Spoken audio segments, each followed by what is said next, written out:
Hello friends, it's Alex here, and I wanted to make this content because if you watched my vlogs about my first BJJ competitions, you'll notice that I didn't actually include any of my matches because that's the best part, and I wanted to save it for when I had more time to break down what went on. I definitely made a few rookie mistakes. My first competition, I was in the 142 pound division, but I weighed about 135.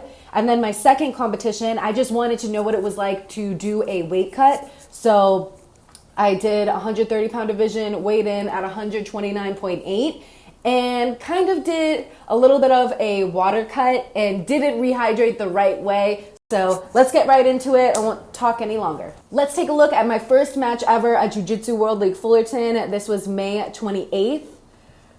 I remember I was scheduled for 5 o'clock and my coach was not there yet.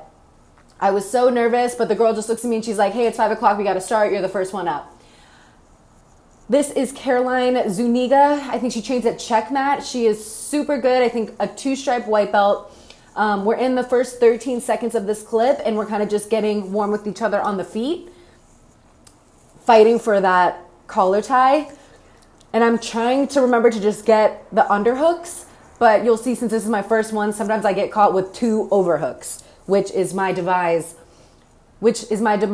in this next exchange.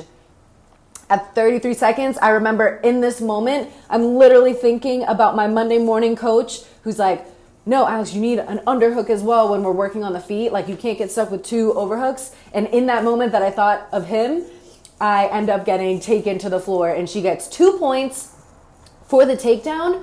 And I am in the worst position, the one position that I really didn't want to get stuck in, I'm in within the first minute of this match. So without a coach, I'm like, oh shit, feeling kind of defeated. She ends up just getting side control and we get to reset and go to the middle of the mat. But in that moment, I'm like, shit, she's going to be in a dominant position on me. What do I do?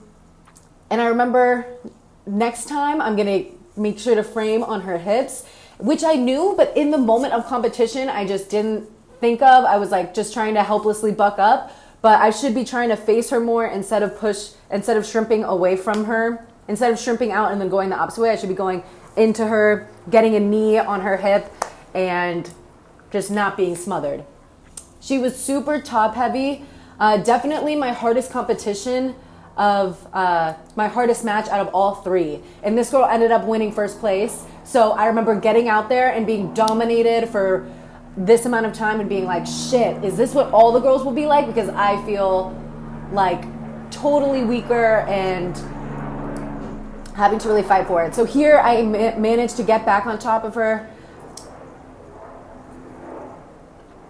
but then she regains side control. Not sure what sweep or how that really happened, but I think I was just being really unbalanced, which was something I am worked on after this competition. Just whenever I'm on top of someone or in side control, keeping that balance so that they can't sweep me. And she has me in half guard. Oh my gosh, I wish I knew the move of the month in this moment, because all we've been working after this competition is lockdown in half guard, being able to push them off and I end up getting in a dogfight position, but I didn't know how to do that then. I remember hearing my coach saying, fix your lockdown. And I was just like, okay, lockdown, outside foot. And I just wasn't able to execute it in that moment, but definitely will be able to do it in my second competition, which you'll see coming up. So this is still my very first match, 3 minutes in, and she has side control again. I'm just trying to protect myself from the submissions she's trying to get. But she knows she's up on points, so she's not really doing anything too crazy.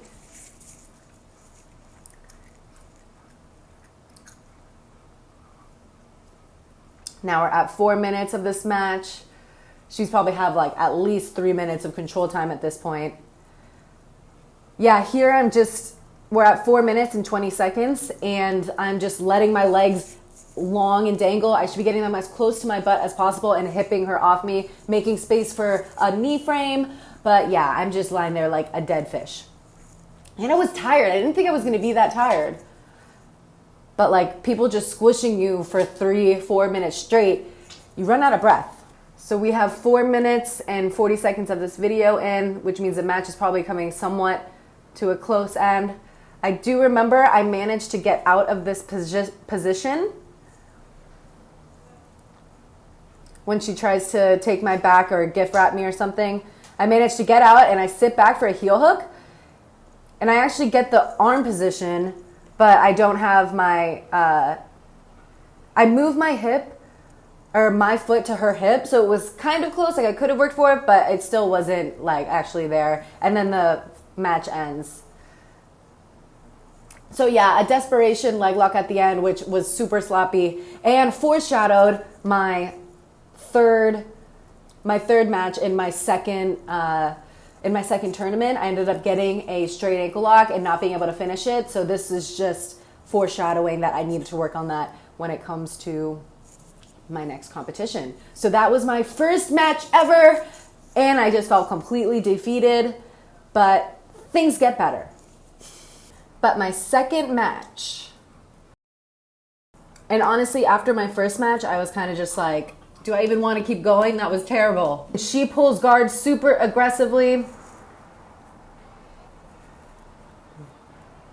I hear the other coach saying, pull her head down so she can try to shoot up a triangle or something like that. So I'm just trying not to get stuck like that, posturing up, not leaving my hands on the mat, but obviously I'm doing that a little bit. So I'm just trying to break her guard here. I can tell that I'm at least a little bit stronger than this girl. I could feel in my last match that the other girl, my first match, she felt stronger than me, but in this match, I felt stronger than her. Not that strength really matters, but in certain instances it does, like me trying to break her guard. It was helpful to be able to like hold her down pretty easily.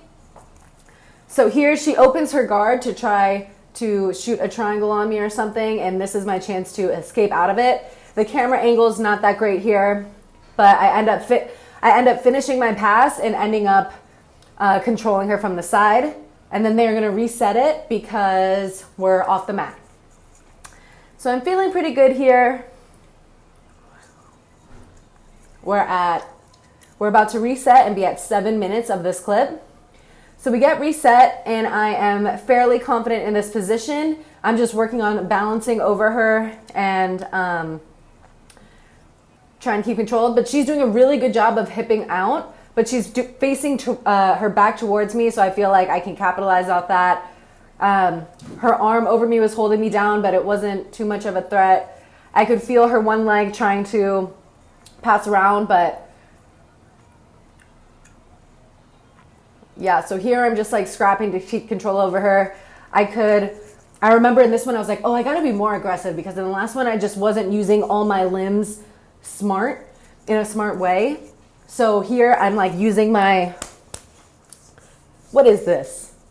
I'm using this to put into her throat so I can hold her down and control her neck. Just trying to control the neck and hip is really helpful. It was like what the other girl was doing to me, so I couldn't get out of side control. So here I'm happy. I like how I'm in side control. Being on top and in a dominant position is always nice.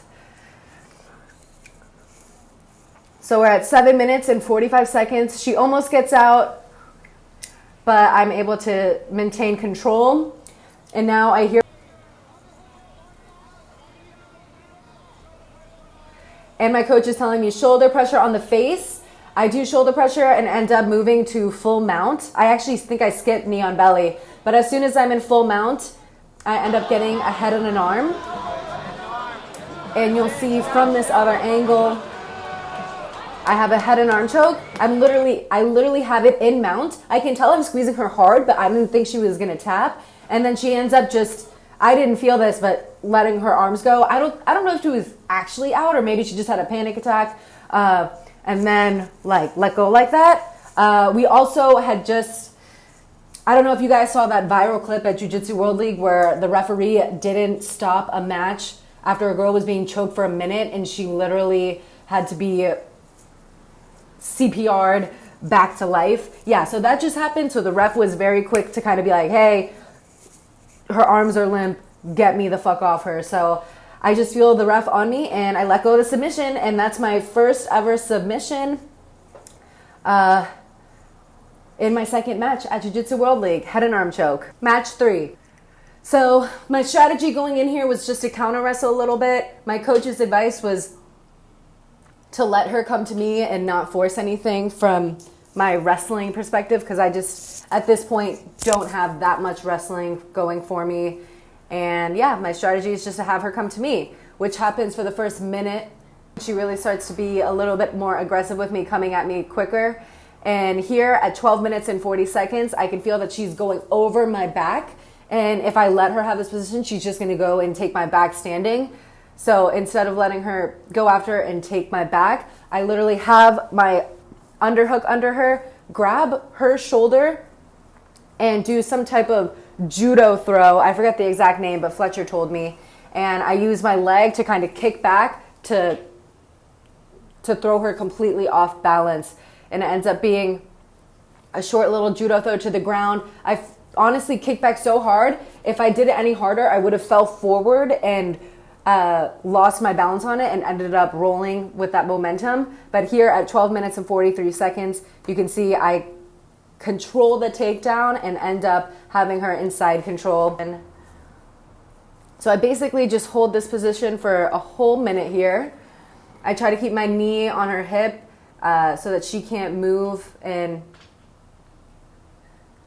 get a knee in, but she's doing a good job of keeping that like figure 4 position, so it's hard for me to move to knee on belly and mount.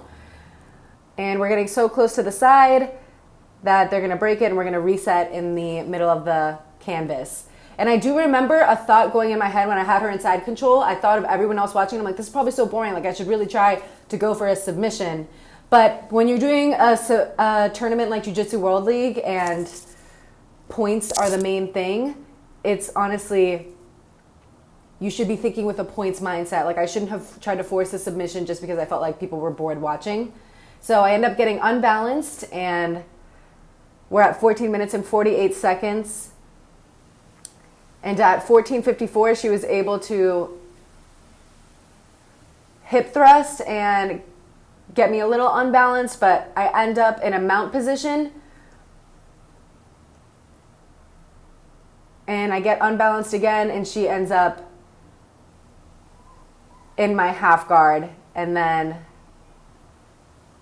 almost passing. We're fighting, and she ends up passing. And here I'm kind of panicking a little. She's putting her shoulders deep into my throat at 15 minutes and 32 seconds. And instead of getting my hands on her hips, I'm like getting her shoulders, which is not helping at all.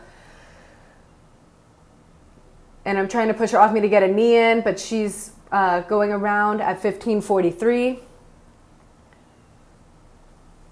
And at this point, he gives her, I think, 3 more points for getting into north-south. I didn't know she would get points for that.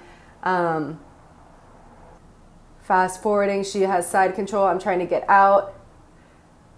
And she gets mount, which is 4 points. Now she is ahead of me. And I'm like, God damn it, I just lost it. So I try to get her off of me, but then accidentally give her my back at 16 minutes and 26 seconds. And getting both of her hooks in made it so that she was definitely ahead of me, I think by 1 point. And then there was only 20 seconds left, and she just rides me out for this. So that was a rough one. I had her controlled, and then I got overzealous and tried to get a submission and lost my balance. So she won that one. I would have got 3rd place if I won that one. Was so bummed, but it was a good learning experience. So just so many lessons that I learned from my first 2 competitions. My next competition will be September 18th at Naga Los Angeles with my whole 10th Planet team. It's going to be awesome. So I can't wait to see the progress from my first 2 to the one coming up on September 18th.